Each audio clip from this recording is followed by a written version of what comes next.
फिर बाद में आपको चेकिंग के लिए टाइम का मिलता है। तो हमारे पास 2-3 तरह की पीडीएफ मैंने कब तक किया पेपर आदि पेपर ये देखिए और आज हम क्वेश्चन सेंड किए।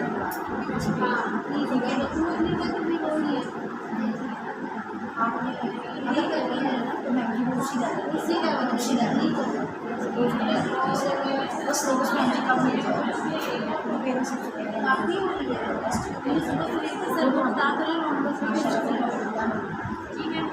नहीं फिर कॉलेज में